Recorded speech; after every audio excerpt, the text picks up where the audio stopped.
Subscribe करें हमारे YouTube channel साधना gold को और पाएं वीडियोस सबसे पहले। बेल आइकन दबाना ना भूलें।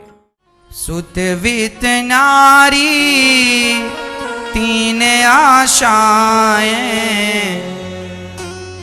इसका अर्थ ये बिल्कुल ना समझ लेना कि आप पत्नी छोड़ दो पति छोड़ दो ना, हम छोड़ने की बातें नहीं कर रहे हैं आपसे।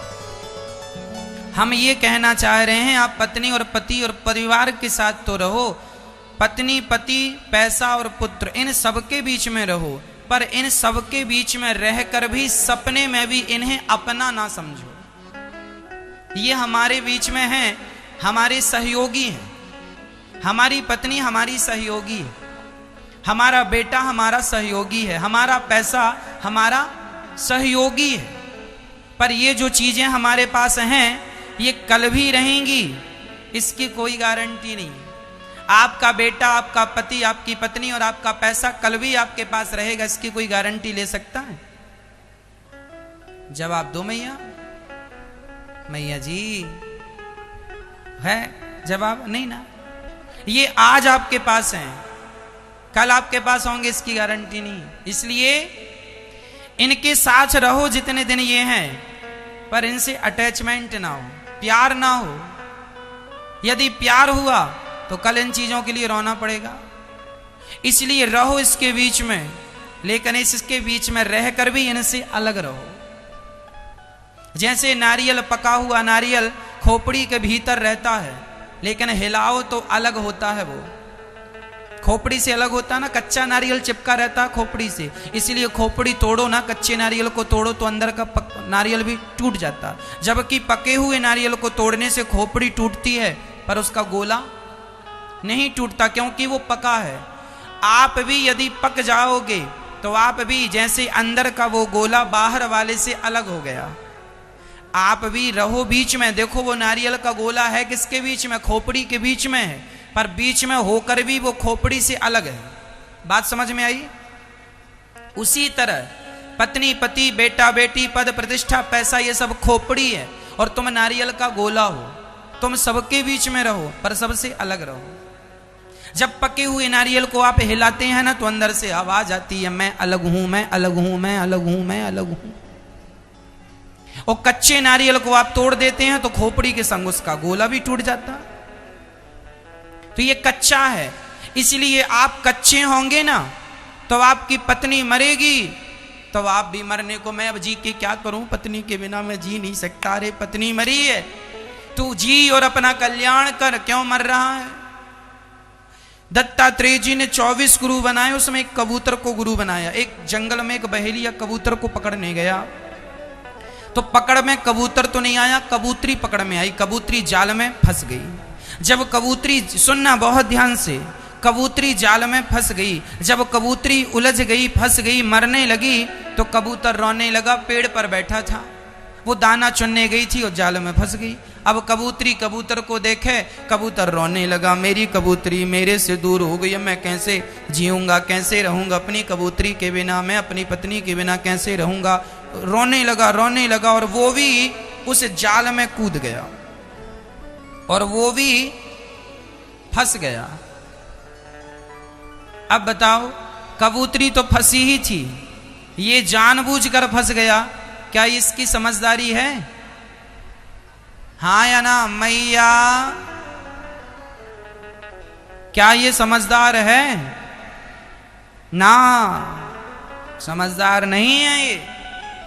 अरे वो तो मर ही गई, तुम बचे हो तो कुछ अच्छा कर लो, अपना कल्याण कर लो, क्योंकि आज वो मरी है, कल तुम्हें भी मरना है। कल मरना है तो आज ही तो ना मर जाओ,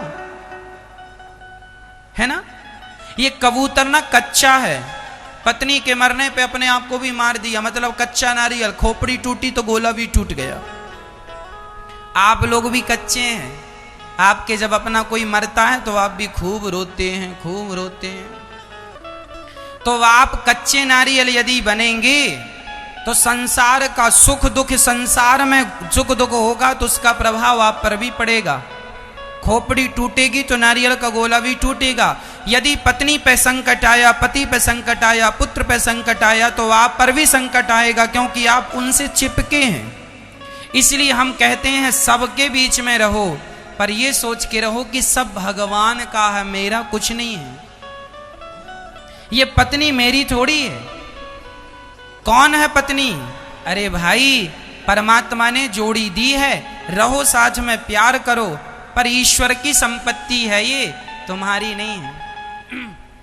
एक बात बताओ, आप बड़ी कंपनी में काम करते हैं, तो बड़ी कंपनी में आप जब काम करते हैं तो कंपनी की तरफ से आपको मोबाइल भी दिया जाता है, कंपनी की तरफ से आपको गाड़ी भी दी जाती है, कंपनी की तरफ से आपको 2-4 नौकर चाकर भी दिए जाते हैं। आप बड़े पद पर हैं ना, तो कंपनी की तरफ से गाड़ी, केवल गाड़ी नहीं, बंगला। अब जैसे फॉर एग्जाम्पल समझो, हमारे देश के जो सांसद लोग होते हैं ना, इन लोगों को सरकारी बंगला दिया जाता है, सरकारी नौकर चाकर दिए जाते हैं, सरकारी मोबाइल फोन इत्यादि की सुविधाएं कराई जाती हैं।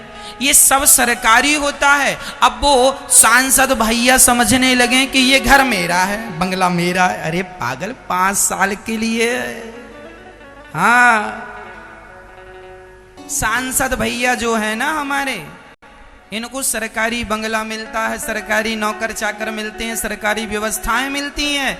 अब ये सरकारी व्यवस्थाओं में रह के ये ना समझे कि ये मेरी है। साहब, तुम्हारी नहीं है। उसी प्रकार उन्हें भी सरकारी मिली है, तुम्हें भी सरकारी मिली है। उनकी सरकार 5 साल की, हमारी सरकार तो अखंड है, राधा रानी की सरकार है हमारी तो राधा रानी की अखंड सरकार है। इलेक्शन हो गया, वोट देखो पड़ गया रे, ओ बनी राधा रानी की सरकार के झंडा गड़ गया रे। इलेक्शन हो गया, वोट देखो पड़ गया रे, ओ बनी राधा रानी की सरकार के झंडा गड़ गया रे। तो हम भी सरकारी हैं भाई। हम भी कौन हैं? सरकारी। फर्क इतना है कि वो सरकारी 5 साल के हैं, हम सरकारी भगवान के अखंड सरकारी हैं। हमारी सरकार 5 साल में नहीं गिरती, हमारी सरकार तो अखंड है। जब से सृष्टि बनी तब से एक ही सरकार है, श्याम सुंदर सरकार, हमारे राम जी सरकार। ये सरकार जो है अखंड है, ये 5 साल वाले नहीं है। इसलिए कहता हूं मेरी माँ, ये जो तुम्हारी पत्नी है, बेटा बेटी है, ये सब सरकारी है, सब सरकार के भेजे हुए लोग हैं। तुम्हारी सेवा में आए, पत्नी तुम्हारे पाँव में तेल लगाती है, पाँव दबाती है, भोजन कराती है, ये कौन है? सरकार की तरफ से तुम्हारी सेवा के लिए भेजी गई है। पति तुम्हारे लिए साड़ी लाता है, तुम्हारे लिए श्रृंगार लाता है, पत्नी का ख्याल पति रखता है, तो तुम पत्नी ये ना समझना ये पति मेरा, तुम्हारा नहीं है। परमात्मा अर्थात सरकार की तरफ से तुम्हारी सेवा में ईश्वर ने नियुक्त किया। कमा कमा के खवाओ, सारा पैसा तुम कमाओ, लाके पत्नी को दो। ये किसकी व्यवस्था है? हम सब कौन हैं? हम सब सरकारी हैं। अब हम ये ना कहें कि हम पत्नी का पालन कर रहे हैं, तुम नहीं कर रहे हो, परमात्मा तुमसे करा रहे हैं। ईश्वर कोई काम करते नहीं है, कराते हैं। भगवान पीटते नहीं है, पिटवाते हैं। जब तुम्हारा पति तुम्हारी गालों में मारने लग जाए, समझ लेना आज भगवान तुम्हें पिटवा रहे हैं पति के द्वारा। कोई गड़बड़ की होगी तुमने, कोई पाप हो गया होगा, तो उसकी सजा तो मिल रही है। और आज पत्नी जरा मुंह फुलाए बैठी है, डांट रही है, समझ लेना साहब तुमने कोई गलती की है, भगवान तुम्हें आज डांट खिलवा रहे हैं। ईश्वर की मर्जी के बिना पत्ता नहीं हिलता, ये सिद्धांत लेके चलो।